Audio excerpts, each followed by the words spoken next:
So I recently rewatched Hunter x Hunter, where one of the strongest creatures in the world, Meruem, dies after being hit with what's essentially a mini nuclear weapon.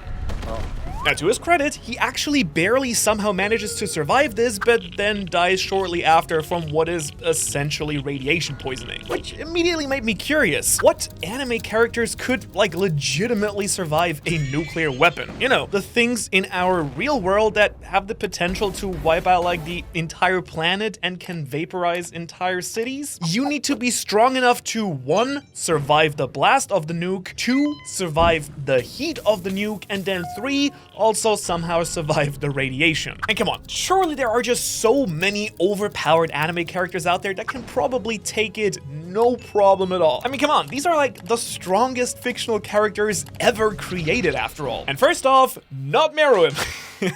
Got him. Actually, first though, let's look at my boyfriend. I mean, the coolest character out there, Satoru Gojo. Let me just say, you can fire nukes at this homie all day, but the problem is, they're just not gonna hit him at all. I mean, Gojo's curse technique called Infinity means that nothing that he perceives as a potential danger can actually reach him, and that probably, I think, would include a nuclear explosion, unless he somehow thinks that's not a threat. Now, in theory at least, I think that his Infinity should make it so that the concussive force, the massive heat, and the radiation even can't even reach him. But since the bomb doesn't actually reach him, did he technically survive the nuke? Let me just say there are a bunch of characters like this who would totally survive, but depending on how you look at it, they kind of are also cheating. Not that my Gojo would ever cheat. I mean, he's just the perfect dude. Now, several Dragon Ball characters could just use their powers of regeneration to probably avoid nuclear demise. For instance, Majin Buu, of course, has insane regenerative powers and could totally just come back. He's also magic, and as long as a single cell remains intact, Cell can also fully regenerate. Now, there's a chance that a nuclear explosion could vaporize every last one, but in a universe where fighters are just,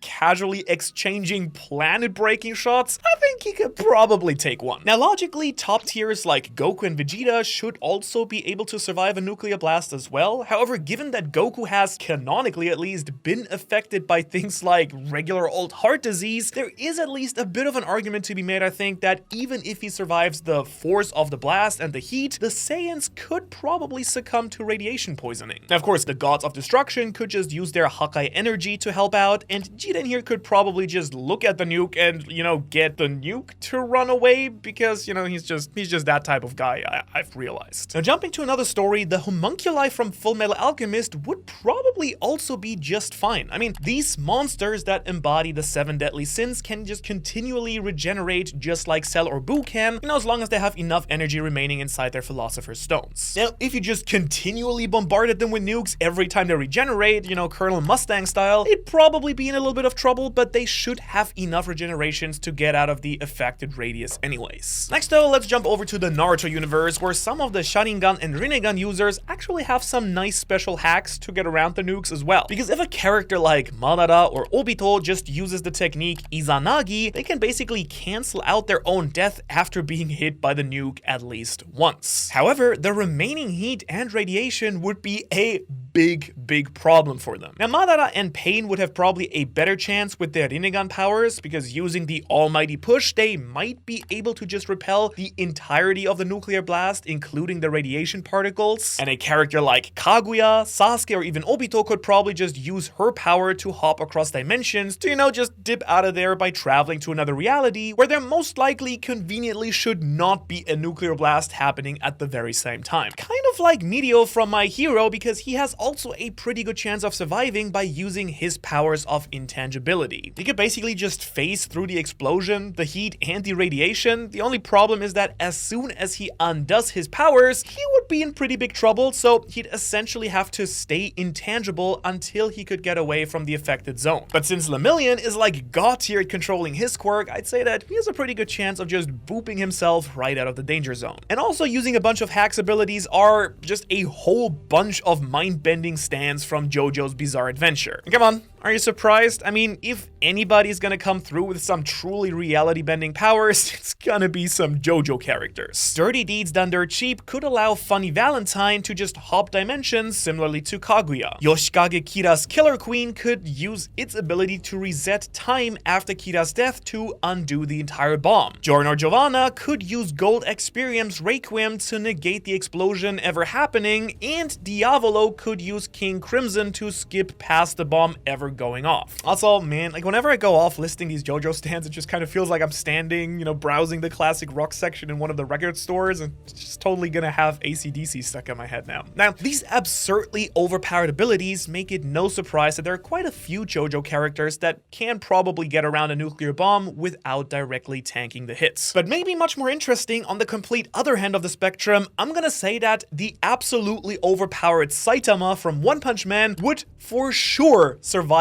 a nuclear bomb because, come on, it's Saitama. No special tricks needed. He's just so broken, he would probably just like punch the radiation away or something. So if you want to be strong enough to survive the world's most powerful explosives, you'd better start doing some push-ups, I guess is the lesson here. Up next we have Alucard from Hellsing. Now, this is another little category that I've got to talk about, and that's basically characters who tank the hit but then don't survive just because they're so durable, but because they're just straight up literally immortal. Alucard the Vampire here, for example, just simply cannot die. It's against the rules somehow, so even if he were to be hit by a full-on nuclear blast, it seems likely that this denizen of hell would just come crawling back anyways. Ban from the Seven Deadly Sins and Hidan from Naruto are both also characters who are immortal too. Ban drank from the Fountain of Youth, so all his wounds just regenerate instantaneously. Now, can he do that even after he's completely vaporized by the immense heat of a nuclear bomb? Probably, because, you know, magic, I guess. Now, Hidan, on the other hand, gained immortality by becoming a cult member, you know, as so many people do. I mean, at least that's how I myself became immortal after all, but our other immortal character is Cece from Code Geass, who has a very unique approach to immortality, I gotta say. Anytime that she sustains an injury, the affected body part is just replaced by one from an alternate dimension called Seized World. So theoretically, she could continually just be replaced by copies of herself until she was away from the affected blast zone. But then, you know, when I was kind of thinking about, okay, characters who can survive just based on pure defense and not because of immortality or special abilities, a character that I immediately thought of was Diamond Jozu from One Piece. I mean, think about it. Diamonds are like one of the hardest materials out there, so surely he's gonna be durable enough, right? But nope. My crack team of researchers, aka quick Google search, revealed that diamonds cannot survive a nuclear blast at all. Which I'm like, but then, like,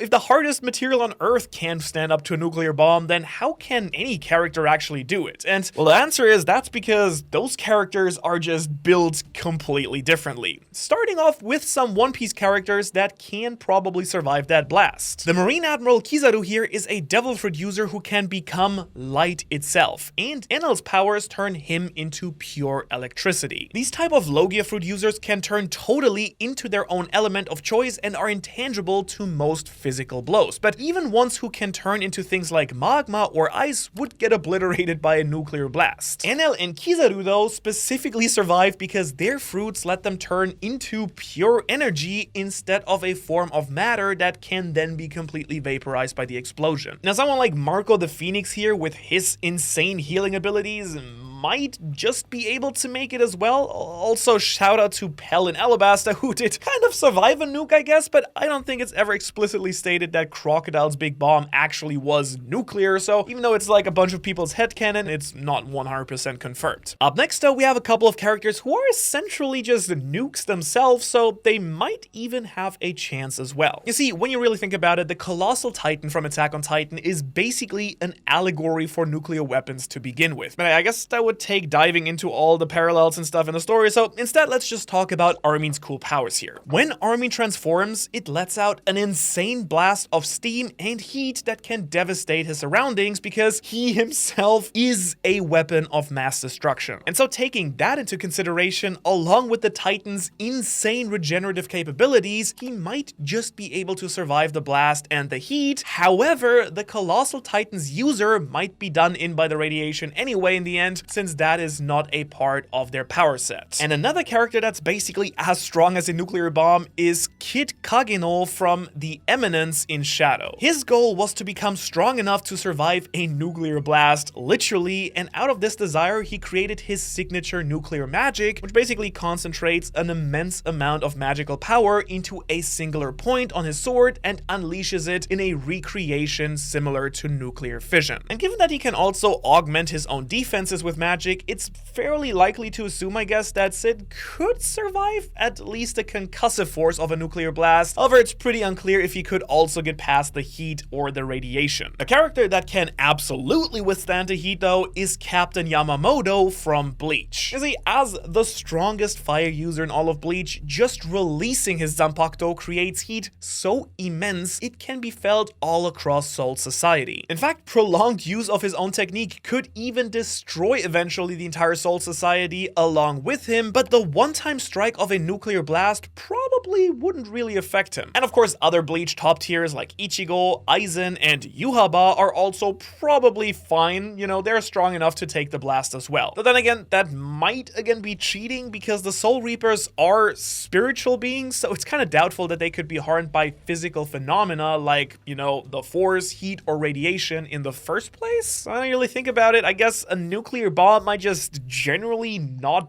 work against any of Bleach Shimigami, but I do refuse to believe I couldn't kill Hitsugaya with a weapon of mass destruction. Like, that should be possible. Anyways, I think the same case can probably be made for the Shinigami in Death Note as well. So fire at Ryuk all you want, he essentially just lives on a completely different plane of existence where he'll be completely unharmed by any nuclear blast. Does this also belong into the cheating category? I mean, are they taking the hit or does it just phase through them? Can someone get L on the phone? Like, we need to figure this out, but like, thank you. And the Shinigami are kind of also in the same boat as Sung Jin Woo and the other S-rank and national level hunters from solo leveling, because these high-ranked hunters can really only be harmed by beings that also possess insanely strong mana. Conventional weapons just completely useless, no magic, no hurdy, unless you stuff some mana into that nuke. I mean, they're just gonna be taking it head on. And for Ainz Ul Gol from Overlord, it's basically the same story.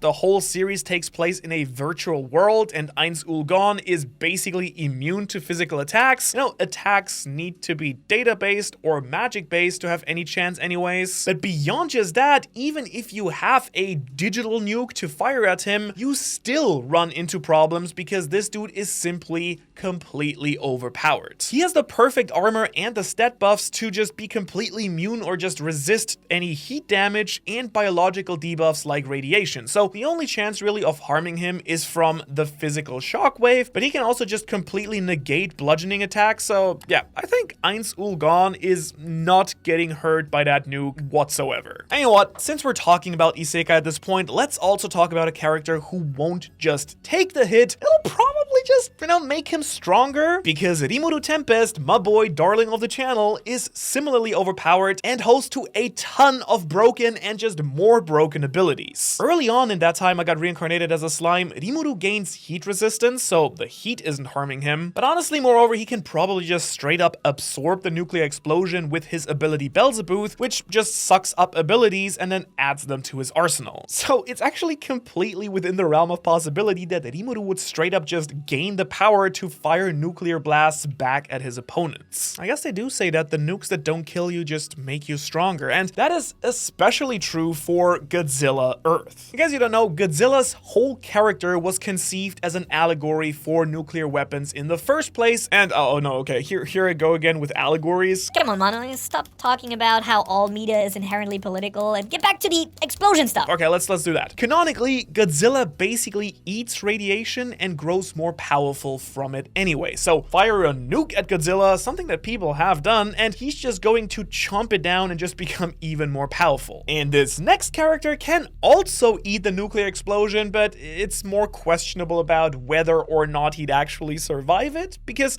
Natsu Dragneel from Fairy Tail is known to just munch down on fire, so he could probably take the heat from the nuclear explosion. However, the radiation would probably still be Natsu's downfall, because because in the series we do see him get sick after eating certain types of explosives and energy, so Natsu would likely survive initially, but then go down later due to radiation poisoning, basically just like Meruem did. Really, the only way that Natsu probably makes it is if the nuke is targeting the Fairy Tail Guild House, because Natsu somehow always just somehow comes through if they're in danger. Meanwhile, a character that would be totally fine with the radiation though are the Terraformers, which are the monstrous mutant cockroaches from the series Terraformers. And why would they survive, you ask? Well, the answer is simple, because cockroach. Tengen Toppa Gurren Lagann and the anti-spiral from the greatest mecha anime of all time would also be absolutely fine as well. I mean, at the end of the series, this giant robot and its opponents, they're so ludicrously massive that they're literally just throwing entire galaxies at each other. A nuke would be literally less than a mosquito bite to them, and they wouldn't even notice it's happening at all. After all, if you can pick up entire systems of stars, which are basically ongoing eternal fusion reactors themselves, the Gurren Lagann team is gonna be absolutely fine. But turns out some characters don't need to be super galaxy size in order to be super immune to nuclear weapons either. So let's get into our DeLoreans and rewind time back to the 1980s for Saint Seiya, Knights of the Zodiac. Once this team of heroes accesses their Gold Knight forms, they become cosmically powerful. They're capable of fighting on a universal scale and doing battle against literal gods. What I'm saying is, a measly nuke here is nothing compared to their divine power. And if we're talking about overpowered characters who function on an entire cosmic scale, I obviously can't avoid talking about the Sailor Scouts either. If you've been following the channel, you probably know that I've said it in many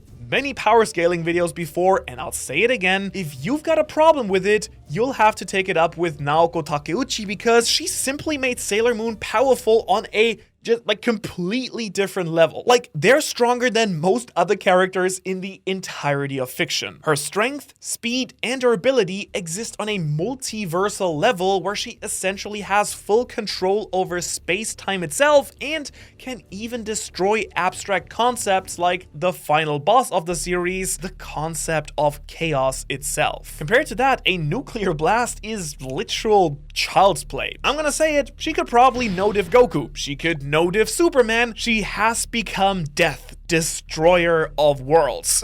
But there is another character that I absolutely need to discuss, because out of this entire list, he's pretty much the only one who has actually canonically tanked a nuclear explosion. And this is no longer hypothetical power scaling now, because in Kamen Rider V3, 2 members of the Kamen Rider team did in fact take a nuclear explosion point blank, and then just showed up later in the series with like 0 signs of damage or injury whatsoever. Now, I know that there's at least one person watching right now who's screaming at his screen right now that that's the live action and not the anime, but come on, Kamen Rider has had several anime adaptations, so I'm gonna make the executive decision here that they can join the anime club. And of course, many of these characters can survive the blast, the heat, and the radiation of a nuclear explosion because they are among some of the most powerful beings in all of anime, and that's why some of them count among some of the strongest and biggest monsters out there. And you can actually see which made the cut in this video right here. Thanks so much for watching. If you aren't subscribed to the channel, please check. It makes a big difference. Also, if you leave us a like, we would really much appreciate that. And otherwise, hopefully we'll see you in the next video. Yeah, let me know what you think.